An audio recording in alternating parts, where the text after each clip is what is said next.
So welcome everybody to the monthly CEO podcast with our CEO, Anton.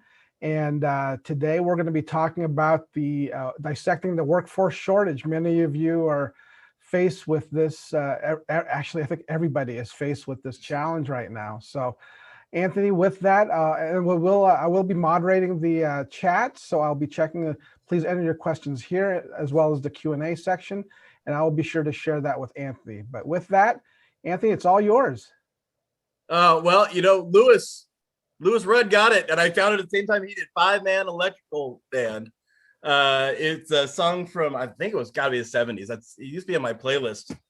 But there was a Facebook meme going out there that the workforce shortage is so bad that even long-haired, freaky people can now apply. 1970. Wow, I feel like I'm in the Mariners game when we're playing that. We're playing that game or name that song. So Lewis, I will come find you. I'll take you out to lunch. That's the deal. We'll do that. And that is going to be our main topic today. Will be the workforce shortage. We are facing an unprecedented. God, how many times have we said that in the past 15 months? Unprecedented time, and we will get into dissecting the workforce shortage and what I'm going to encourage you all folks to do as far as think strategically. But before we do that, let's just kind of talk about a little bit of the quick month in review and talk about what's in front of us. Hopefully, you view that you get 4 areas of great value from us in government affairs, information, great training programs, and other programs. In looking at each one of those, session ended last month. The governor did sign the things we were hoping he would sign, including the tourism package and most of the bills we needed to get passed. So we were encouraged by that. Sticking with the state government side, we are now trying to get the unemployment insurance system opened up. And so we have sent a letter, organized the business community, sent a letter to the governor asking him to pull his unemployment restrictions and proclamations that were in play during the emergency and moving forward. I'm still meeting with the governor's office at least once a day, often multiple times, and we're encouraging we've got to make progress on the UI. And so in state government affairs, that's our main 2 areas of focus right now. Hey, last month we got announced that we'll be have a chance to open on June 30th. And so on the reopening front, we will be reopened on June 30th. We are on track to open June 22nd. If the governor, I believe the governor's going to have a big announcement to attract more people to get vaccinated this week. I can't ruin his surprise, or I won't get daily phone calls with them anymore. But something will be coming on that front. If that takes off and spikes vaccinations, we're not out of the realm for that original June 15th date that we sent. I do think, though, we are getting to a smaller and smaller group on vaccinations. And so I think probably 1 week is the optimistic view, and maybe 5-6 days ahead of time would be a more realistic view. But if you know of anyone who's waiting, tell them to not wait, because we can get open. A question I've been asked more than I thought, so I'll just be really clear, is everything for restaurants and hotels reopen on June 30th? And while the governor can always change his mind, and I don't want to act like he can't, my understanding is everything will be open on June 30th, with 2 exceptions. Major events and major, let's just say, of multiple thousands or more are still going to have some restrictions. And I still think the governor is trying to figure out where to go with the mask stuff after June 30th. But as far as, can you have salt shakers back on the table? Is bar seating back? Can we do other things? Yes, it's all back. And so let's hope that that's where the governor stays. And we will be moving forward on that. On the federal side, I hope on the restaurant front, everyone got in the restaurant revitalization funding package, and I hope many of you did get it. we did know that it was only 1 out of 5 or 1 out of 6 were actually going to get it. There wasn't enough money there to make it happen. So for those who didn't, I do feel for you. We are pushing for additional funding. And on the hotel side, there'll be a hotel version of this that is being pushed, the Save the Hotel Jobs Act. So on the federal front, those will be our two main pushes, is trying to backfill as much as we can of the funding to get everyone who applied funded for the Restaurant Revitalization Fund, and get a hotel version of that going, the Save the Hotel Jobs Act. Working with national. If you saw our national podcast, you heard both the national CEOs talk about that. So anything could happen sooner. And in this day and time, you never know anything. But if I were a betting man, it will probably follow the transportation package, probably start seeing real activity in mid-July. So I'm not anticipating major movement on that this month, other than hopeful building of public pressure to fund those things.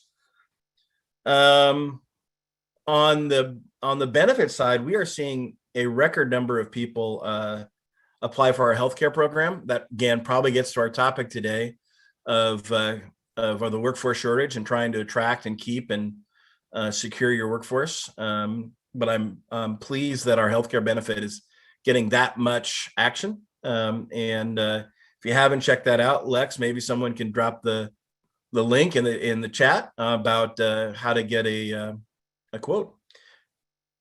Moving forward, I think we're going to continue to try to get those options out there for employee benefits and otherwise. Lex, I realize I'm so excited about today's big topic. I forgot to ask, do we have a sponsor today? Not for today, no. All right. Well, then we did not ignore anyone. I'd feel horrible. But we do have an email. So if I'm saying anything and you want the charts, you want to have a further question, you have a one-off question, Lex, what's the email that people can email to ask more information on anything we talk about today? It's podcast@wahospitality.org. Perfect. And if you can go ahead and you did put that in the chat. Yep. So for those who are listening to this in your car on your drive home later tonight, or in another time frame, that again is podcast@wahospitality.org. Ask us anything. We are your primary source of information, right, Lex? Yes. And as the leader of the information side, Lex, let's just go with one highlight of the past month and what information should be coming out this next month. Well, we put a lot of effort into the RRF toolkit, which a lot of our members took advantage of and were able to utilize. So we got some great feedback on that. So as we close that off, a lot of it came around, a lot of the information requests came around what new information are we going to be providing our members at the next stage? And one of that is the mask and vaccine guidance. We do have a mask and vaccine guidance toolkit up on the site, but we also have our reopening guides for lodging, restaurants, and entertainment up on there as well, which we are updating on a daily basis. So if you go to hub.wahospitality.org, you'll be able to find all of these resources.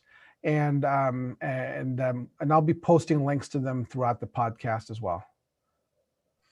Hey, Lex, someone said they can't see your, you just emailed the panelists and not the attendees. Oh, okay. My bad. All right. Hey, L, period. I'm assuming that is shortage and their parents didn't name you L, but it'd be really cool if they did. Thanks for that reminder that we actually got to let everyone know. And I probably already knew the email. Yeah. Thank you so much for letting us know. So, with that, let's get into the topic today. And I hope we do two things. One, I hope everyone understands the depth of the workforce shortage crisis when we're done talking about it today.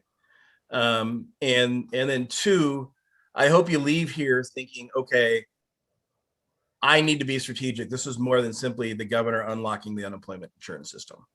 So if nothing else, and you leave here today with that in the next 15, 20 minutes, before we get to Q&A, then I feel like we'll have done our job. So I do have a PowerPoint on the screen, but for those of you who are driving, don't worry. It's just because I get so ADD, it's going to keep me on track to what I want to talk about. Don't feel like you have to be reading what I'm talking about. But what I do want to talk about is that our industry is facing a 90,000 worker shortage. Where did I get that number? Before COVID, we had 89,000 more workers than we had today. And I'm anticipating the need to have most of those workers back. And so that is the number we're dealing with in our shortage. That's roughly half of the current worker shortage. So if you look at the number of people employed pre-COVID and now, it's about 180,000. We're half of that number. I think what worries me even more is as the economy comes back online, we're going to see maybe, I think it'd be reasonable to assume about another 100,000 jobs would come on the market on top of that. So that's a lot of need that we have out there. So the question is, all right, we need 90,000 workers. Where are we going to get them? And the most common phone call I get is, well, if we could just get everyone off unemployment, we'll be fine.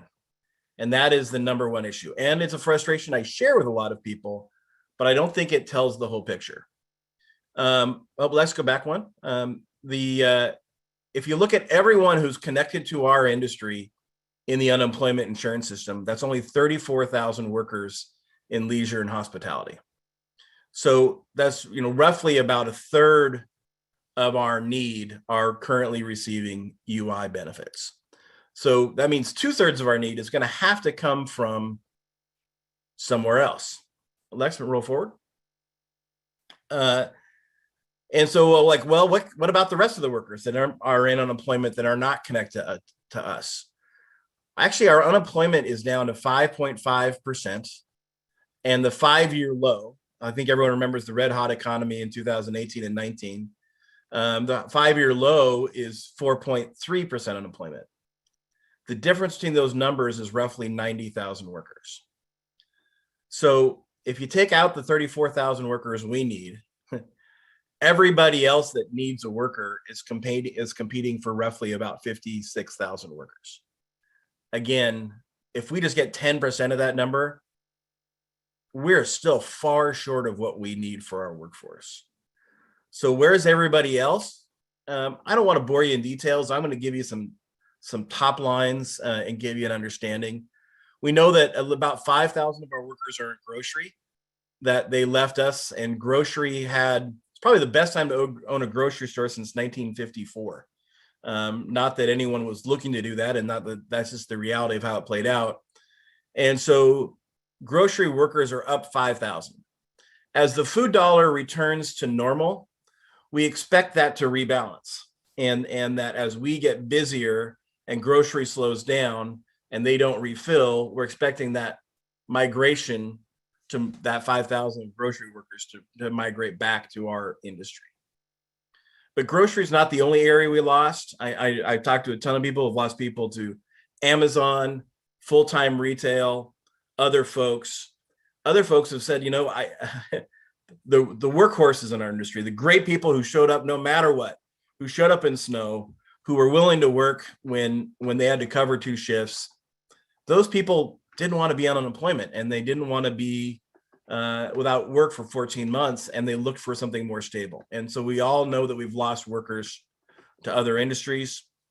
We also know that we lost some of our talented workers on the chef side, on the regional manager side, to other states that were open. And while that number, it may be the smallest of the 3 I've talked so far, it's enough where I am mentioning that we've lost workers permanently to some other states. But that's not all. Normally, as many of you know, we are the first job for a ton of people. But in 2020, we were nobody's first job. And so why that's important now is we tend to have a 2-year tail on people with their first job. They go through high school with us, or their first few years of college with us, or they come back for a couple of summers, or while they're starting their other career, we're kind of a job that balances a starting level income. But the reality is we got none of those people in 2020, so we don't have any of their tail now. We would now be in that second year of the 2020 first job workforce, and we're without it completely. They got their first jobs in grocery, in big box, in other places, and they moved on from our industry. And so that's kind of, I call it the lost sophomore class of 2020.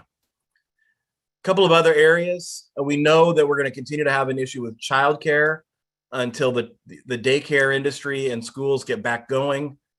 And that is probably going to be a barrier no matter how we approach it. And people just don't have a place to put their kids during this area. Like we lost a lot of people in our industry, daycare also had a ton of permanent job and permanent business closures. That's created a shortage of those kind of businesses that exist for people to have their daycare too. We also have a huge retirement boom.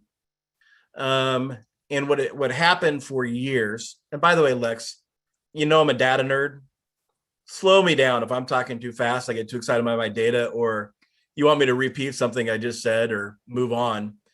But we had for several years in a row, that typical retirement age of 62 started to move to 63 to 64. People were delaying their retirement.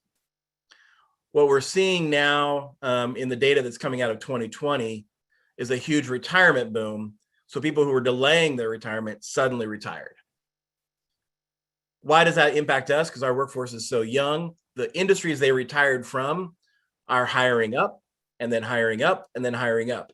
So cooks that may have been retired may now permanently be retired, but other industries are now hiring to fill retirement losses. There are 2.5 million more people in the US than retired in 2020 than in 2019. That's 2.5 million jobs that are going to be pulled in another direction. And then we've been talking about this for years. The Gen X is 10% smaller than the boomers. So for every boomer group that retires, there's not enough Gen Xers to fill them, which means millennials are moving faster up a career ladder than maybe any other generation we've seen since the 1940s, 50s. So this is creating a big pull on the industry away.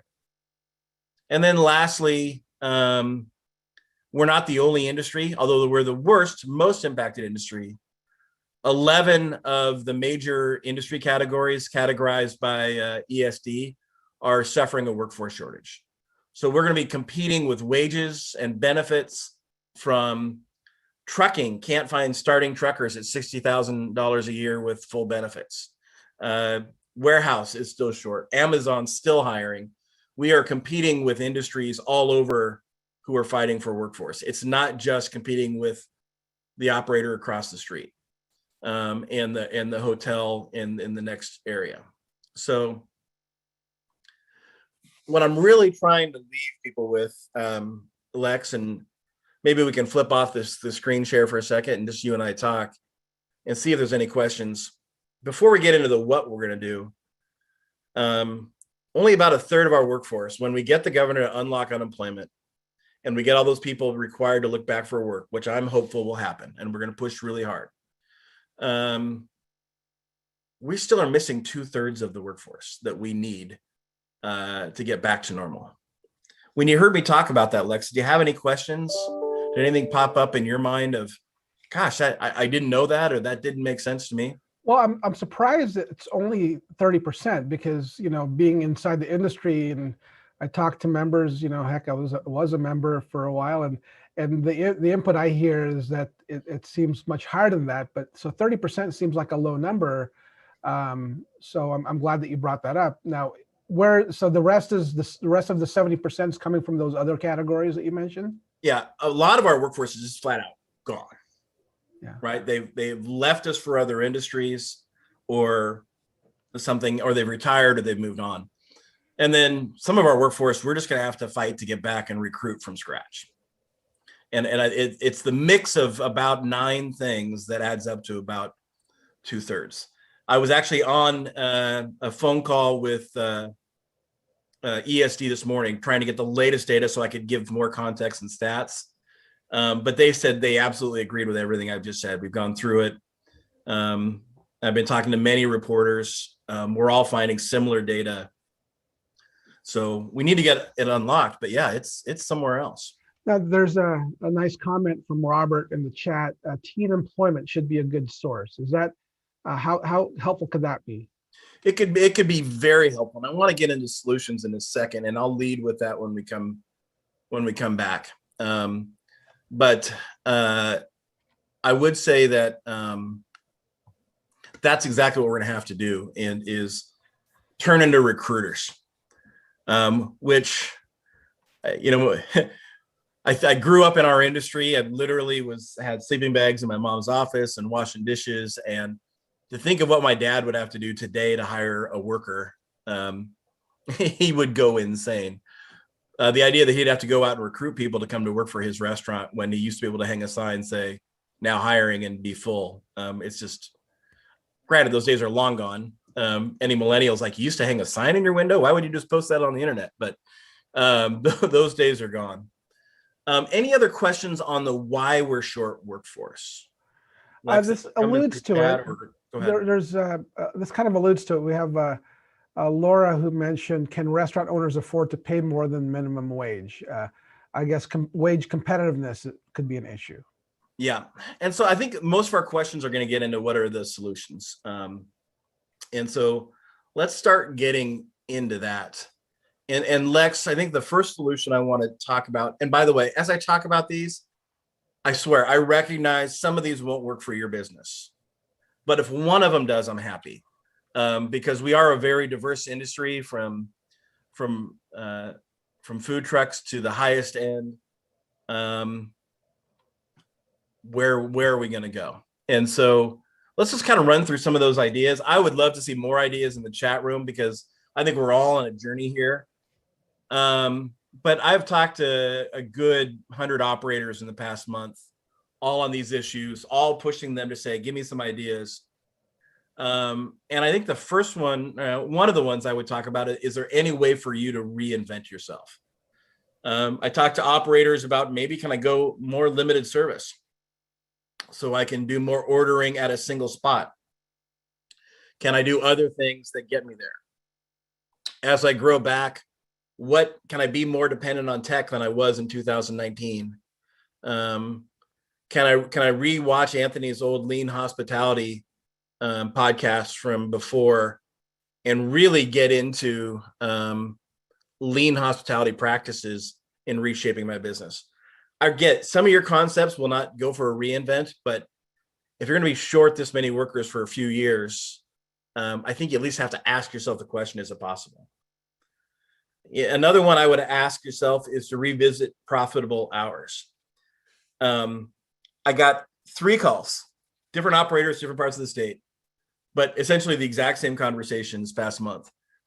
One, I can't find workers. I'm closing for lunch, or I'm closing Monday, Tuesday, or I'm opening later. And then they called me back and they're like, oh my God, I made more money last month.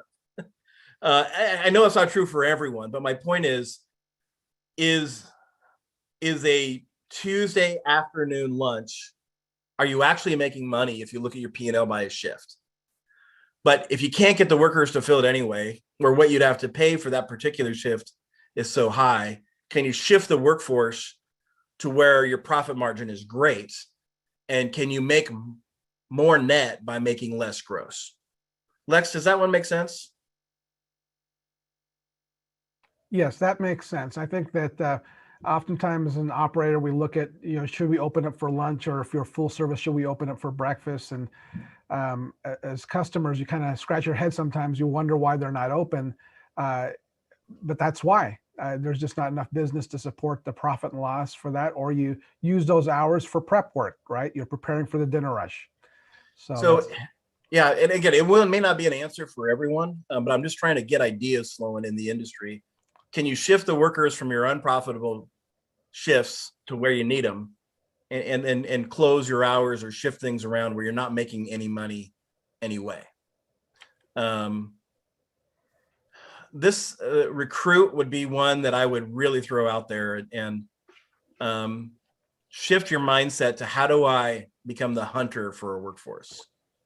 Can I go to my local high school and hang out? Can I sponsor at my local high school's registration page we're hiring now?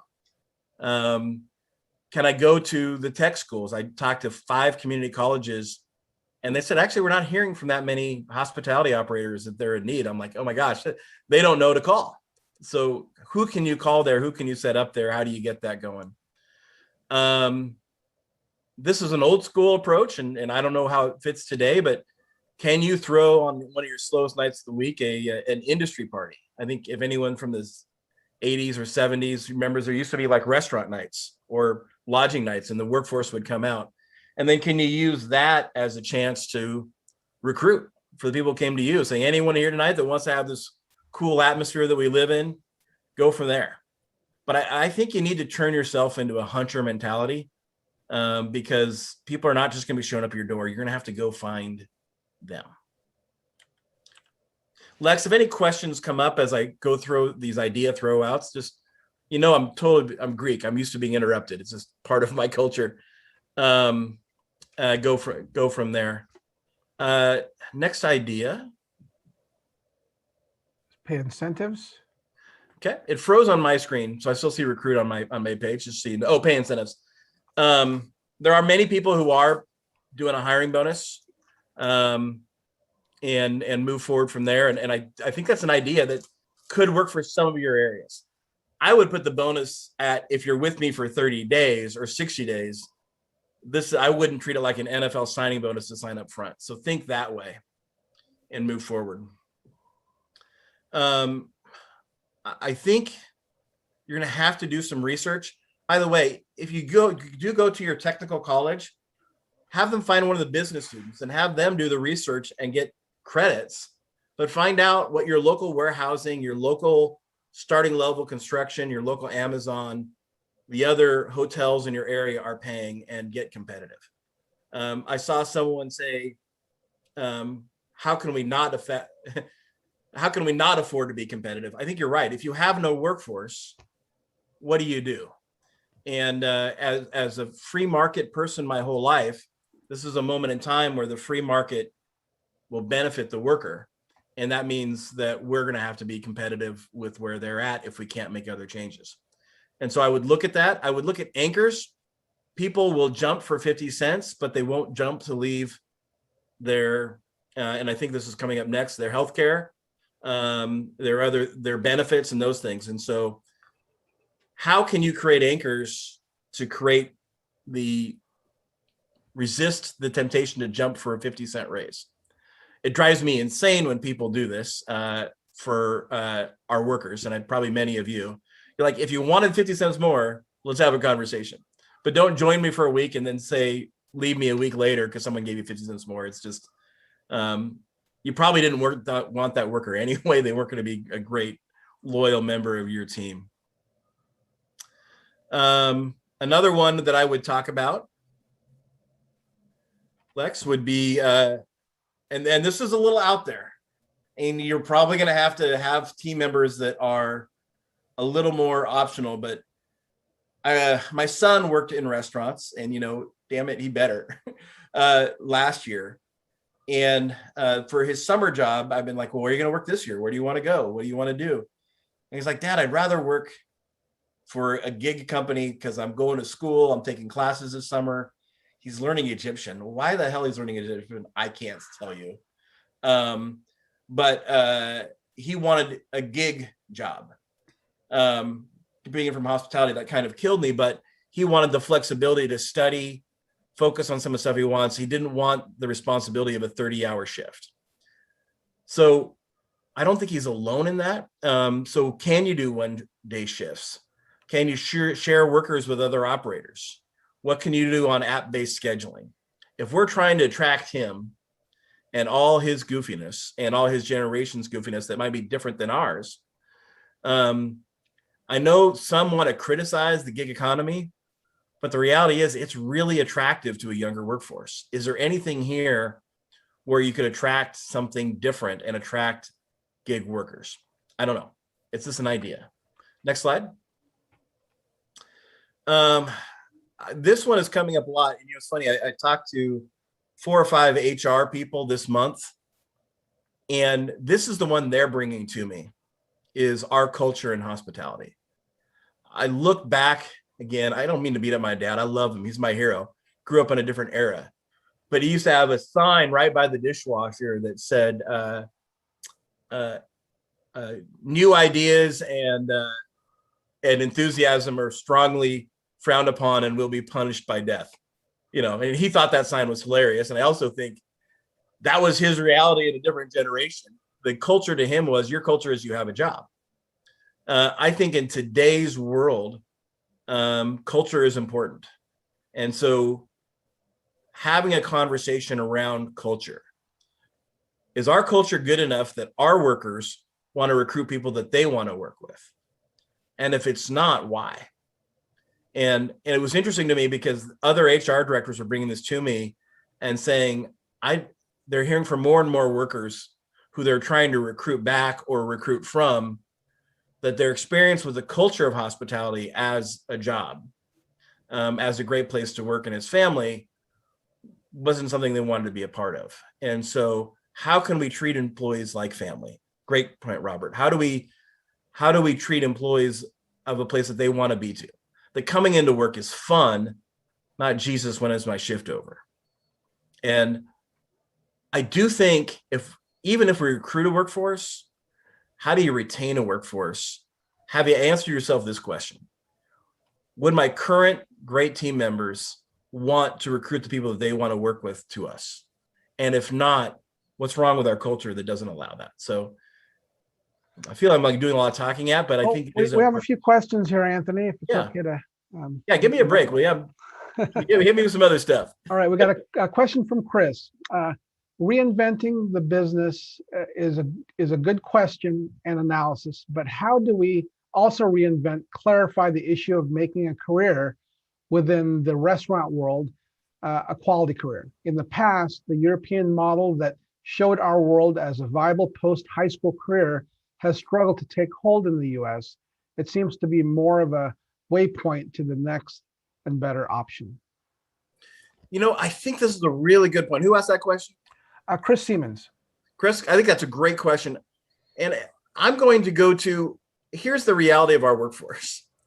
And I preach this to a lot of different high schools and other people I talk to, is we should be better than a college degree. Not that I don't advocate going to college. I'm diehard kook, I do.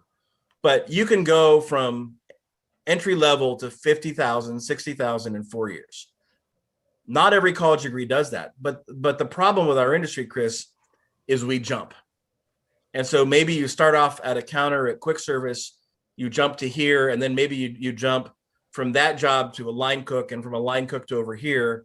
And so to get to that $60,000 experience, you're growing in experience in different areas. And what I'm learning in how we articulate it, and Chris, I think you should challenge for me on this in the upcoming year, is how do we articulate that to an industry to a generation that's like, well, I came to work for you, now get me to 60,000. No, but here's how you get to 60,000. Here's how you get to that family wage. I hate using that phrase. A job that will provide for a home, a job that will provide for kids and move forward from that. And here's how tips work. And so I think we need to do a lot of articulating of the first job is the first job, but it's not the last job. Here's what career ladders look like. And I think that really worked for our industry for a lot of years when it was better understood, but that understanding is being lost. And I think we need to build it back up. Other questions, Lex? All right, I've got one from Sean. Would the ESD consider a return to work or first-time teen employment financial incentive for an employer and employee, specifically for the hospitality industry? The idea would be to encourage those not working to get back to work or start working, teens. So, and who asked that question, Lex? Sean Gardner. Hey, Sean. Sean, we have started a conversation with workforce, the getting people to work side of ESD, and we are brainstorming ideas and what those ideas might look like, and I'll bring that idea forward. We are participating in a job fair with ESD coming up, that if one of our team members can drop the link to that job fair in there, I'll be speaking to it. But I think we're gonna have to have some creative ideas. A lot of these things, though, are not going to occur at ESD. They're going to occur in your local workforce board. Every county, most counties have one. And that is an area where I would plug in, because for us, we can't do it with 18 of them around the state. But you're going to be more effective finding out who's my local workforce board. Is it Pack Mountain? Is it Norwest? Is it, I can't remember the one in the Tri-Cities area in the moment. But those are the areas that will ultimately adopt the programs that we create ideas for. Here's a question. Let me just phrase it a little bit here from Morgan. Since COVID, the wineries have adapted to provide customers with seated experiences and offer food on top of this. I'm struggling how we're going to pivot back to the old ways of wine tasting and how our staff will be affected by this change. Most of them are not trained on what bar tastings look like, and seated experiences provide better tips by far. Are we going to experience negative comments from customers who would prefer to be seated in the seated experience versus bar tastings? So many questions on how opening back up may change the wine industry and what we do with the bar tastings. Yes, I think the reality is we have to be creative, and I think we're gonna have to be flexible. You asked a couple of different questions in there, Morgan. There are those who are gung-ho to be back and they want normal to be normal and exactly like it was. And we just completed some polling. And if you have more questions, I can bring up the poll in my background and answer some questions. But there's still an element of the public, about 15 to 18%, that is not completely comfortable in coming back. The good news is that number is way up from what it was in January. But I think we're going to have some time of people being comfortable with masks, without masks. We're going to have some time of new experiences and moving forward from there. I would encourage, we need the staffing to do it, of course, but work with your local community to continue outdoor dining, because I think those experiences have been great, and you're going to be more effective in getting your city to allow for it. I believe the city of Seattle just extended its free permitting for outdoor dining in the city of Seattle. I think I read that yesterday. If one of my members of my local government affairs team is on, they can post the information on that. But we're going to have to be flexible as people come back, and we're going to have to listen to what people say. I think the other thing I'm learning, we probably knew, this is so regionalized. What Jefferson County is comfortable with out on the coast is incredibly different than what Lewis County is comfortable with south of Olympia. Both rural communities, both rural workforces, but their comfort level and their customer expectation might as well be in different planets. And so you're going to have to listen to your guests, listen to your communities, and be comfortable that the national messaging advice may not apply to you. Lex? I got another question. I think this is a sentiment that a lot of members are faced with. With margins so thin in our industry, how do we stay competitive with pay without pricing ourselves out of business, especially for smaller independent operators? We can't just spend our way out of this problem. Yeah, I think that's why most of the things I've talked about today are alternatives to that. Pricing is going to have to be a part of it, and I know pricing is one of the hardest, gut-wrenching, ulcer-causing challenges in our industry. I swear I get that. I watched my dad smoke 3 packs a night when he would try to change his menu, and it is sensitive. I get all that, but I think a lot of these changes are going to be more structural and permanent. Running a P&L by shift for a short period of time to understand, is there any shifts you could actually do without and not lose your brand or otherwise. Some of these other ideas we've talked about are going to have to be out there, including tech. But that's what I'm encouraging you to think of. How can we reinvent? Yeah, Anthony, you brought something up there in terms of pricing, and I understood that was one of the most difficult things I always had to do, is when we have to shift the price, even 5%. I mean, that's painful, right? Because we're afraid we're going to lose to the other pizzeria across the street. And however, it's a little bit different because remember, over the pandemic, people have been used to paying a 30 to 40% premium because they've been getting things via DoorDash, via third-party delivery, all of these things. So that's also something to consider, that the consumer base has been massaged a little bit to be conditioned to pay a little bit more as long as they get what they pay for, right? Yeah. I'm going to say something that sounds easy, and yet I realize how difficult it is. But I do think Starbucks taught us all a lesson is, if I can't get there by beating them on price, can I charge what I need on price and then get there by providing a perceived value, right? I still can't believe we pay $6 for a cup of coffee, right? It back in my day, the loaf of bread and a cup of coffee was 50 cents. But my point is, it's that experience and that perceived value. And so what can we do in that area to make people like, well, yeah, I'll pay $6 for a cup of coffee?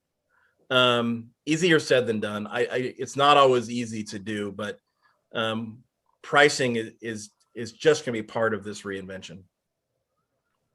The other one we haven't talked about, by the way, on workforce, if you're not signed up for shared work, Lex, if you can drop the link to the toolkit in there. If you do have any workers on unemployment, you can offer them shared work if you're part of the shared workforce program. And if they decline shared work, they're off the system. Done. But if they're like, well, I make more money on unemployment, I'm not sure that that's true, because I've actually seen the averages for our industry of what they're actually making, even with the $300.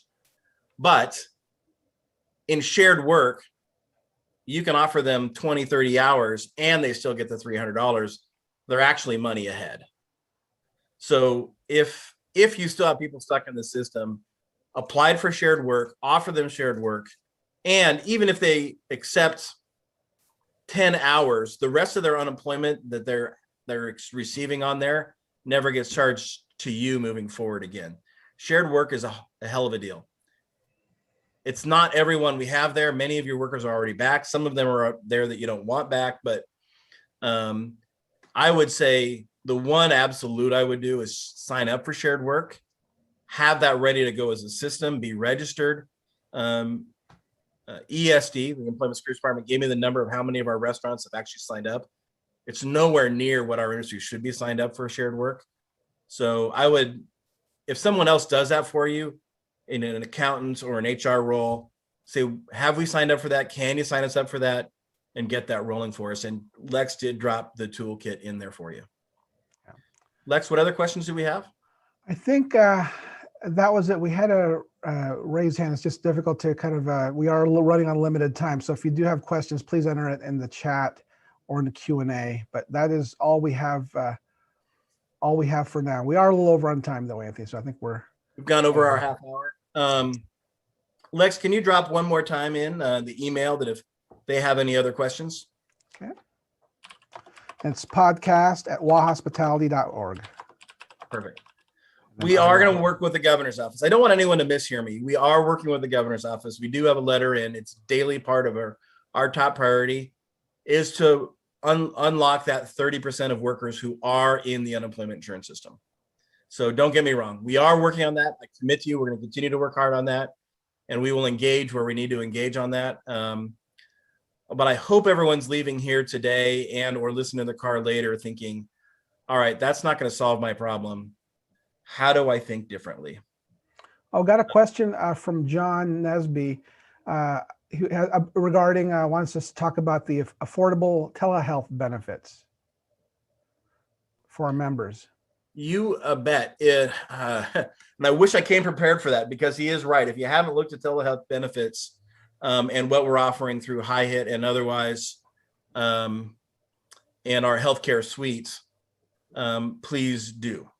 And if you want to learn more about how some of these can be offered, or the other benefit programs that we're trying to collect and offer on your behalf, so you have good choices to offer your employees, please email us. We'll have an expert call you.